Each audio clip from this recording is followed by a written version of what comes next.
Hello, नमस्कार।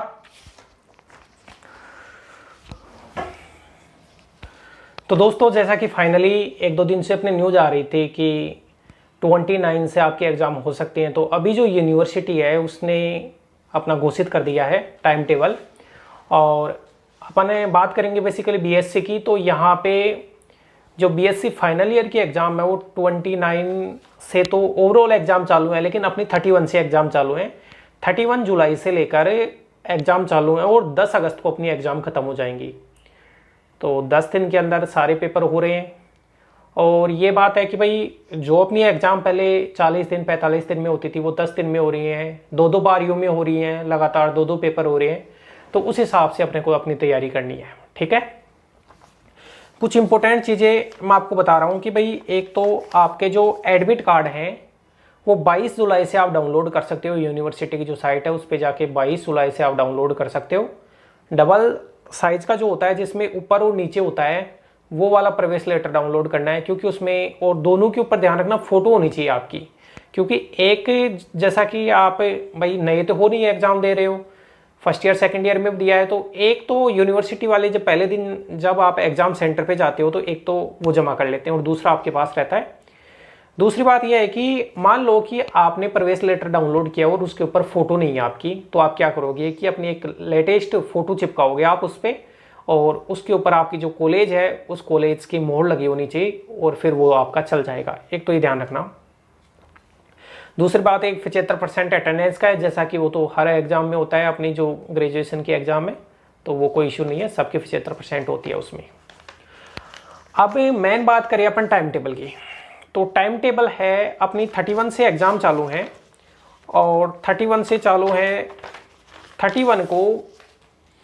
और जैसे कि अपनी गवर्नमेंट ने बताया था उस टाइम की भाई 1.5 घंटे के अपने पेपर हो रहे हैं। तो 31 को दो शिफ्ट हैं, एक तो 7 से 10 का शिफ्ट है और एक है 3 से 6 बजे का शिफ्ट। 7 से 10 बजे के शिफ्ट में 1.5 घंटे के दो पेपर होंगे, जूलॉजी फर्स्ट और जूलॉजी सेकंड का। 7 से 8:30 तक जूलॉजी फर्स्ट और 8:30 से 10 तक जूलॉजी सेकंड है। ये तो अपने बायो ग्रुप वालों का है। और मैथ ग्रुप की अगर अपन बात करें तो मैथ ग्रुप के अंदर है वो अपना 3 से 6 की जो पारी है उसके अंदर पेपर होगा। उसमें 3 से 4:30 तो मैथ फर्स्ट है और 4:30 से लेकर अपना 6 बजे तक है वो मैथ सेकंड है। ये अपने दो पेपर होने वाले हैं और कंटिन्यू पेपर होंगे वो 31 जुलाई को होंगे। उसके बाद में अपन बात करें अगर अपन बात करें तो यहाँ पे 2 दिन का आपको ऑफ मिलेगा। 1 अगस्त और 2 अगस्त की आपकी छुट्टी है। 1 अगस्त और 2 अगस्त की आपकी छुट्टी है। उसके बाद में 3 अगस्त को वापस आपकी एग्जाम होगी। और एग्जाम होगी किसकी कि भाई बायो वालों की तो जूलॉजी थर्ड बच गई, वो 7 बजे से 8:30 बजे तक है। और मैथ वालों की जो मैथ थर्ड बच गई वो 3 बजे से 4:30 बजे तक है। तो अगर अपन देखें कि मैथ थर्ड और जूलॉजी थर्ड है उसमें 2-2 दिन की छुट्टियां बहुत सफिशिएंट है। आपको वैसे भी 50% क्वेश्चन सोल्व करने पड़ते हैं, उसके बारे में अपन बाद में बात करेंगे, फिलहाल टाइम टेबल की। अब मेन प्रॉब्लम कहां पे आ रही है, वो आ रही है कि जैसे 3 तारीख को 7 बजे से 8:30 बजे तक बायो वाले बच्चे एग्जाम देके आएंगे मॉर्निंग में, और 4 बजे से 4:30 बजे तक मैथ थर्ड की मैथ वाले एग्जाम देके आएंगे। तो 4:30 बजे वो फ्री होंगे, 5-6 बजे तक घर आएंगे। और उनकी एग्जाम है वो 4 तारीख को अगले दिन मॉर्निंग में, वो 7 बजे से एग्जाम है। और वो जो एग्जाम है 7 से 8:30 केमिस्ट्री फर्स्ट और 8:30 से 10 तक केमिस्ट्री सेकंड। तो यहां आपको बिल्कुल भी टाइम नहीं मिला है, आधे दिन का टाइम मिला है। और पेपर हैं आपके 2 केमिस्ट्री के, बहुत मुश्किल है। अच्छे से मैं बताऊंगा कि भाई कैसे पढ़ना है इनको। 5 अगस्त को फिर अगले दिन वो केमिस्ट्री थर्ड की एग्जाम है, तो एटलीस्ट उसमें 20 घंटे 22 घंटे अपने होंगे। छुट्टी नहीं आई है उसमें, केमिस्ट्री में बिल्कुल भी छुट्टी नहीं आई है, ध्यान रखना। फिर 6 तारीख की छुट्टी है अपनी, और फिर 7 तारीख को एग्जाम है। वो एग्जाम है अपने फिजिक्स फर्स्ट और फिजिक्स सेकंड की। अब फिजिक्स फर्स्ट और फिजिक्स सेकंड, अब इनकी पारी चेंज हो जाएगी। जो मैथ वाले बच्चे हैं उनकी पारी चेंज हो जाएगी और फिजिक्स फर्स्ट और फिजिक्स सेकंड की फर्स्ट पारी में है। फिजिक्स फर्स्ट के साथ में बॉटनी फर्स्ट है बायो वालों की, फिजिक्स सेकंड के साथ में बॉटनी सेकंड है। और ये एग्जाम आपकी होगी 7 बजे से लेकर 10 बजे तक। वो पहले 1.5 घंटे का फिजिक्स फर्स्ट का हो जाएगा, फिर अगले 1.5 घंटे का फिजिक्स सेकंड का हो जाएगा। उसके बाद में 8 और 9 तारीख की आपकी छुट्टी है, और उसके बाद में फिजिक्स थर्ड है, मैथ वालों की फिजिक्स थर्ड है और बायो वालों की बॉटनी थर्ड है।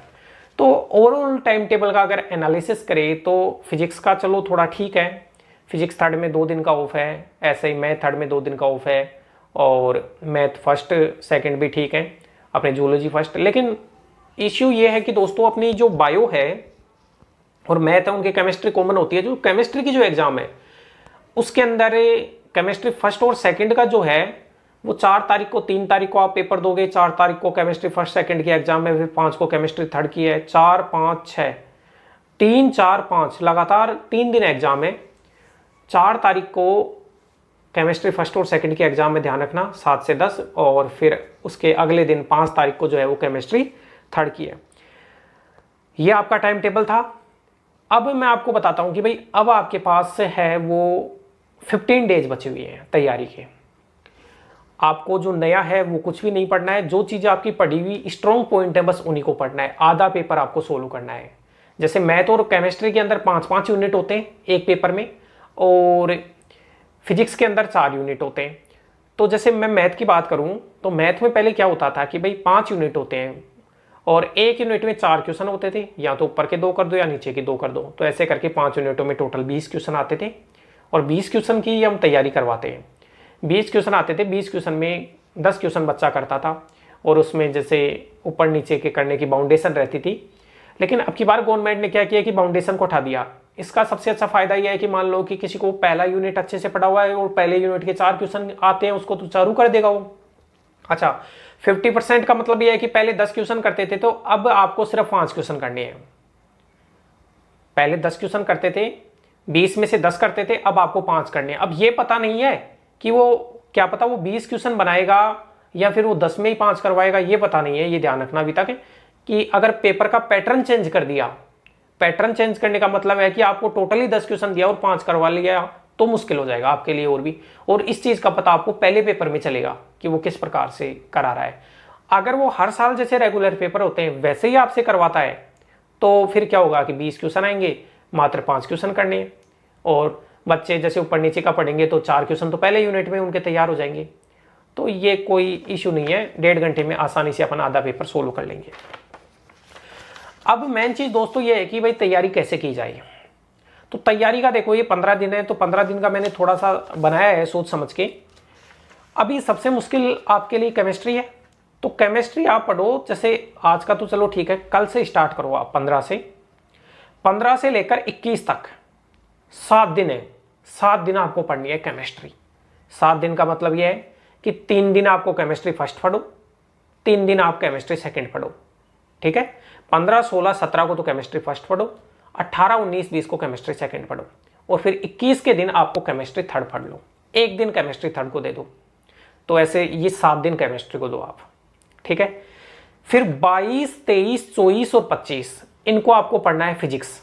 उसमें 22, 23 को तो आप पढ़ लो फिजिक्स फर्स्ट, और जो अपना 22, 23 को फिजिक्स फर्स्ट, 24, 25 को पढ़ लो फिजिक्स सेकंड, और फिजिक्स थर्ड को भी टच भी मत करो आप।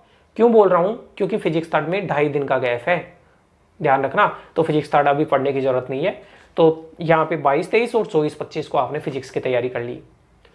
उसके बाद में बात करें 26, 27, 28, 29, 30, 5 दिन बचते हैं। इनके अंदर आपको पढ़ो मैथ। अब 5 दिन के अंदर आप 4 दिन के अंदर ही करने की कोशिश करना। भाई 2 दिन में मैथ फर्स्ट पढ़ लेना, अगले 2 दिन में मैथ सेकंड पढ़ लेना, और फिर 1 दिन में आप रिवीजन कर लेना। सही बात है ना। और वैसे भी आपको 31 का दिन भी तो बचेगा ना, क्योंकि एग्जाम तो 3 बजे से है। आप सेंटर पे 2 बजे पहुंचोगे, 1:30 बजे पहुंचोगे, तो वो भी आधा दिन है।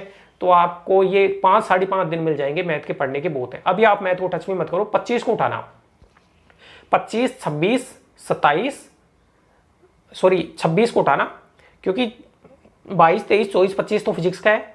26, 27, 28, 29, 30 ये 5 दिन आपके मैथ के हैं, सफिशियंट है।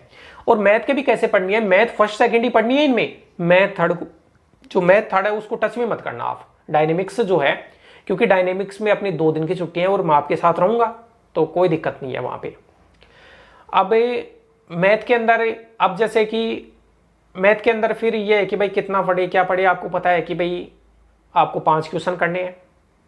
अच्छा तरीका यह है कि जैसे सबसे पहले अलजेब्रा आप पढ़ोगे। अब ये मैथ वाले बच्चों के लिए पर्टिकुलर मैं बता रहा हूँ जो देख रहे हैं। अलजेब्रा आप पढ़ोगे तो अलजेब्रा के अंदर आप देखो, अच्छी बात तो यह है कि जैसे मैंने पहले ही बताया था, आप दूसरा चैप्टर पढ़ लो जो अपना ग्रुप वाला है।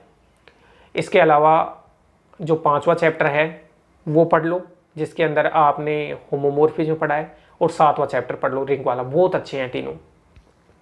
या इसके अलावा भी अब थोड़ा ज़्यादा भी पढ़ना पड़ेगा क्योंकि पहले 1 घंटे के एक्सपेक्टेशन के अनुसार बताया था, तो अब ऐसे करो आप दूसरा, तीसरा, चौथा ये तैयार कर लो। दूसरा, तीसरा, चौथा, क्योंकि ये पूरा सेपरेट यूनिट है एक, और इसमें 4 क्वेश्चन आपको मिलेंगे। दूसरा, तीसरा, चौथा पढ़ लिया।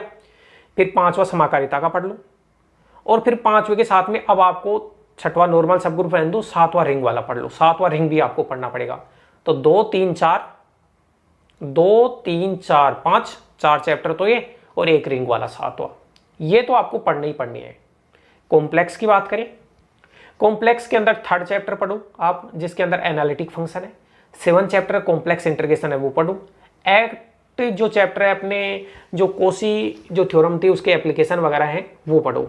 तो दूसरा, 7वां, 8वां, दूसरे में से लगभग 3 क्वेश्चन आएंगे, 7वें में 2 क्वेश्चन आएंगे, 5, और 8वें में 4 क्वेश्चन आते हैं। तो 5 और 4 9। अगर इन चैप्टर को अच्छे से पढ़ लोगे तो आपको क्वेश्चन तो 5 ही करने हैं, आसानी से आपके अटेम्प्ट हो जाएंगे। तो मैंने बताया तीसरा, 7वां, 8वां बहुत है, सफिशियंट है। अगर और अच्छे से पढ़ना चाहते हो तो आप 10वां पढ़ लेना। तीसरा, 7वां, 8वां और 10वां पढ़ लेना, और 10वां ना भी पढ़ो तो कोई इशू नहीं है, लेकिन 3, 7, 8 को अच्छे से तैयार करना। डायनेमिक्स की बात करें तो डायनेमिक्स में 2 दिन का गैप है तो कोई इशू नहीं है। एसएचएम पूरा पढ़ना है, पहला चैप्टर पूरा पढ़ना है जो मैंने ऑफलाइन क्लासेज में बताया था। मोमेंट ऑफ इनर्शिया पूरा पढ़ना है। पूरे क्या क्या पढ़ने हैं, एसएचएम पूरा पढ़ना है, जितने लेक्चर हैं उनमें भी इंपॉर्टेंट मैं आपको बता दूंगा। पहला चैप्टर भी पूरा पढ़ना है जिसके अंदर अरिय वेग, अनुप्रस्थ वेग वगैरह बताए थे, और जो moment of inertia and product of inertia है वो भी पूरा पढ़ना है। ठीक है भाई, ये 3 तो पूरे पढ़ने हैं, और तीसरा चैप्टर भी देख लेना, थोड़ा फ्रिक्शन का भी, तो वो तो जब एग्जाम होगी तब मैं आपको बता दूंगा और अच्छे से। लेकिन फिलहाल कुछ भी नहीं घबराना है, आपको टेंशन नहीं लेनी है, और खूब टाइम है, 15 दिन का टाइम खूब होता है। आधा सिलेबस वैसे आपका आ रहा है, और मान के चलो कि आपकी जो 31 अगस्त है वहाँ तक आपका टाइम जो रिजल्ट है वो भी घोषित हो जाएगा, और फिर उसके बाद में जल्दी तो फिर मार्किंग भी थोड़ा लूजली होने के चांसेज हैं, क्योंकि वो भी समझते हैं कि भाई कोरोना का टाइम पीरियड गुजर गया, बच्चों को काफ़ी मुश्किल का सामना करना पड़ा इन सारी चीज़ों में। तो कुल मिला के 7 दिन, जैसे मैं बता रहा था कि भाई 15 से लेकर 21 तक वो केमिस्ट्री को पढ़ने, 3 दिन केमिस्ट्री फर्स्ट सेकंड को देना, 1 दिन केमिस्ट्री थर्ड को देना। उसके बाद 2 दिन जो अपने 22, 23, 24, 25 हैं उसमें फिजिक्स फर्स्ट सेकंड पढ़ना, फिजिक्स थर्ड को अभी रोक लेना, और फिर 26 से पढ़ना, 26 से लेकर 30 तक मैथ फर्स्ट और सेकंड पढ़ना। उसमें मैथ थर्ड को मत पढ़ना क्योंकि वो आगे 2 छुट्टी है, और मैं आपके साथ रेगुलर जुड़ा रहूँगा। इसके अलावा अपनी कोचिंग के जो स्टूडेंट है सॉलिड साइंस पॉइंट के, उनके लिए विशेष ये है कि भाई अगर किसी को भी किसी क्वेश्चन में डाउट आती है, एनीवन कोई प्रॉब्लम आती है, तो आप 8 बजे से 11 बजे तक पहले कॉल कर लेना मेरे को, और कॉल करके आप कोचिंग में आ जाना, तो वहाँ मैं आपके जो डाउट्स हैं उनका सॉल्यूशन कर दूंगा, लेकिन पहले कॉल करके आना है आपको। ठीक है, और ठीक है दोस्तों, आप वीडियो को लाइक करो भाई, और अभी तक जो बच्चे चैनल को सब्सक्राइब नहीं किए वो सब्सक्राइब करें। धन्यवाद।